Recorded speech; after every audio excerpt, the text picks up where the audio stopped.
क्या आपको पता है कोई भी ऑब्जेक्ट सर्कुलर मोशन क्यों परफॉर्म करता है? क्या आपको पता है सेंट्रीपिटल फोर्स क्या होता है? या फिर क्या आपको पता है मून अर्थ के अराउंड रिवॉल्व क्यों करता है और कैसे करता है? अगर आपका इन तीनों क्वेश्चंस का आंसर नो है तो मैं आपसे रिक्वेस्ट करूंगा कि आप इस वीडियो को लास्ट तक देखें and I am sure and में आपका आंसर यस ही होगा इन तीनों क्वेश्चंस का।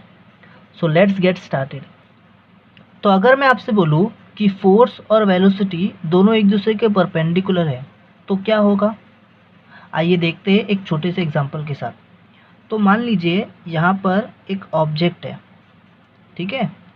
अब ये जो ऑब्जेक्ट है ना, ये कुछ इस डायरेक्शन में आगे की तरफ मूव हो रहा है, ठीक है। तो एक फोर्स है जो कुछ इस डायरेक्शन में इस ऑब्जेक्ट के ऊपर एक्ट कर रहा है। मतलब ये ऑब्जेक्ट है, ये कुछ इस डायरेक्शन में इसका कुछ वेलोसिटी है, इस डायरेक्शन में ये मूव होना चाहता है, और एक फोर्स है जो इसको इस तरफ खींच रहा है, ठीक है। तो यहाँ पर जो वेलोसिटी और जो फोर्स है दोनों एक दूसरे के परपेंडिकुलर है, ठीक है। अब मेरा क्वेश्चन आपसे ये है कि ये जो ऑब्जेक्ट है ये किस तरफ मूव होगा? क्या ये वेलोसिटी की डायरेक्शन में मूव होना कंटिन्यू करेगा या फिर ये फोर्स के डायरेक्शन में मूव होने लगेगा? तो आंसर है कि ना ही ये यहाँ पर जाएगा ना ही ये यहाँ पर जाएगा, बल्कि ये जो ऑब्जेक्ट है ना, ये कोई तीसरा पाथ ही चूज करने वाला है। ये जो ऑब्जेक्ट है ये कुछ इस डायरेक्शन में मूव होगा। मतलब ऑब्जेक्ट ना ही इस तरफ जाएगा ना ही ऑब्जेक्ट इस तरफ जाएगा, ऑब्जेक्ट कुछ ऐसे टर्न होने वाला है, ठीक है। अब जब ऑब्जेक्ट यहाँ पर पहुँच जाएगा तो फिर से इसके ऊपर एक फोर्स इस तरफ लगने वाला है और ये खुद इस तरफ जाने वाला है, तो इसकी वेलोसिटी इस तरफ है और इसके ऊपर एक फोर्स इस तरफ लग रहा है। तो अब बताइए ऑब्जेक्ट कहाँ जाएगा? अब फिर से वही चीज़ होगा, ऑब्जेक्ट ना ही यहाँ पर जाने वाला है ना ही ऑब्जेक्ट यहाँ पर जाने वाला है, बल्कि ऑब्जेक्ट जो है ये कोई तीसरा पाथ ही चूज़ करने वाला है और ऑब्जेक्ट कुछ ऐसे मूव होगा, ठीक है, ऐसे मूव होगा। और फिर यही सेम चीज़ यहाँ पे कंटिन्यू करता रहेगा। जिस तरह क्या होएगा, ये ऑब्जेक्ट जो है ये गोल गोल गोल गोल घूमने लगेगा। तो हमने देखा कि जब भी फोर्स और वेलोसिटी दोनों एक दूसरे के परपेंडिकुलर होता है तो उस केस में ऑब्जेक्ट जो है वो सर्कुलर मोशन परफॉर्म करने लगता है। क्या परफॉर्म करने लगता है? Circular motion. तो मेरा क्वेश्चन ये है कि यहाँ पे जो फोर्स एक्ट कर रहा था ये फोर्स क्या कर रहा है? जी हाँ, ये फोर्स ही रिस्पॉन्सिबल है इस ऑब्जेक्ट को सर्कुलर मोशन परफॉर्म करने के लिए। ज़रा सोचिए, अगर ये फोर्स यहाँ पर नहीं होता तो क्या होता? अगर ये फोर्स यहाँ पे नहीं होता तो ये ऑब्जेक्ट जो है ये सिंपल अपना आगे की तरफ मूव होता है, इस तरफ। अगर यहाँ पर होता ये ऑब्जेक्ट तो अपना इस तरफ मूव होने लगता। बट जबकि यहाँ पे ये फोर्स एक्ट कर रहा है जो कि परपेंडिकुलर है इस वेलोसिटी के, तो जो ऑब्जेक्ट है ये सर्कुलर मोशन परफॉर्म करने लग रहा है।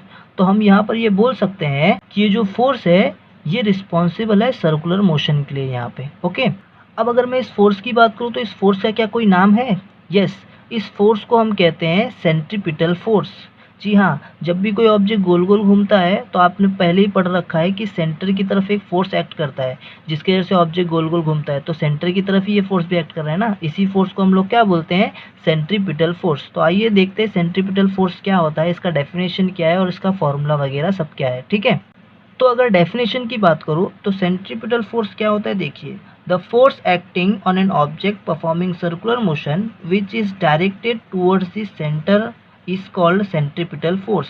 मतलब जब भी कोई एक ऑब्जेक्ट सर्कुलर मोशन परफॉर्म करता रहता है तो उस पर एक फोर्स होता है जो सेंटर की तरफ एक्ट होता है। हमने देखा कि अगर कोई भी ऑब्जेक्ट सर्कुलर मोशन परफॉर्म कर रहा है तो सेंटर की तरफ एक फोर्स तो लगता ही है जिसको हम लोग सेंट्रीपिटल फोर्स बोलते हैं, ठीक है। तो डेफिनेशन में वही लिखा गया है, the force acting on an object performing circular motion, जो किधर होता है, which is directed towards the centre is called centripetal force. अगर इसे कैलकुलेट करने की बात है तो सेंट्रीपिटल फोर्स को कैलकुलेट करने के लिए एक फॉर्मूला है, डेट इज mv²/r, जहाँ पे ये जो m है ये ऑब्जेक्ट का मास है, ठीक है। ये ऑब्जेक्ट का क्या रहेगा? मास रहेगा। अब कोई ऑब्जेक्ट अगर ऐसा सर्कुलर मोशन परफॉर्म कर रहा है तो सिंपल सी बात है ये ऑब्जेक्ट का कुछ मास होगा, और हमने देखा था ये इस तरफ जाना चाहता था और इस पर एक परपेंडिकुलर फोर्स था, है ना, ठीक है। तो अगर इस फोर्स को आपको कैलकुलेट करना है तो आपको इस ऑब्जेक्ट का मास मालूम होना चाहिए, ये जिस वेलोसिटी से जा रहा है वो वेलोसिटी का स्क्वायर मालूम होना चाहिए, और ये सर्कुलर मोशन में जो सर्कल परफॉर्म कर रहा है, ये जो सर्कुलर मोशन परफॉर्म कर रहा है उस सर्कुलर मोशन का कुछ रेडियस होगा, वो रेडियस मालूम होना चाहिए, ठीक है। तो अगर आपको ये तीन चीज़ मालूम है तो आप सेंट्रीपिटल फोर्स को कैलकुलेट कर सकते हैं। अब नाम से ही मालूम पड़ रहा है कि अगर ये सेंट्रीपिटल फोर्स है तो इसका ऐसा यूनिट क्या होगा? Yes, Newton. क्या होगा इसका ऐसा यूनिट? न्यूटन।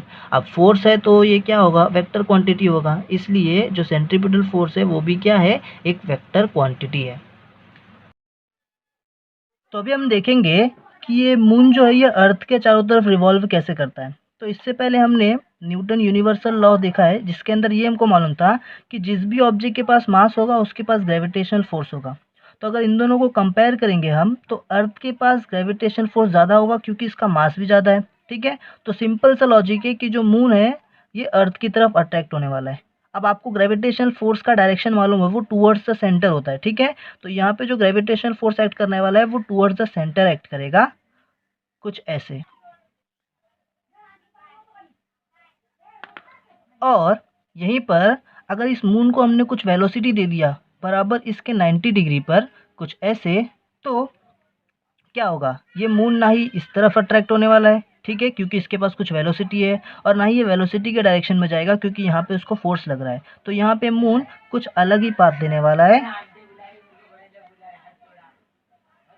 जो कुछ ऐसा होने वाला है। ठीक है, तो इसी तरह से जब ऑब्जेक्ट यहाँ पे पहुँच जाएगा, फिर एक फोर्स इस तरफ रहेगा और यहाँ पर वेलोसिटी रहेगा 90 डिग्री पे, और मून जो है वो इस तरफ मूव हो जाएगा, और ऐसे ही मून क्या होने लगेगा? गोल गोल घूमते रहेगा। ठीक है, तो आई होप आपको समझा होगा कि कोई भी ऑब्जेक्ट मूव क्यों होता है सर्कुलर मोशन में, क्योंकि फोर्स और वेलोसिटी दोनों का डायरेक्शन एक दूसरे के परपेंडिकुलर होता है। ठीक है, यहाँ पर जो फोर्स सेंटर की तरफ होता है उस फोर्स को हम लोग सेंट्रीपिटल फोर्स बोलते हैं।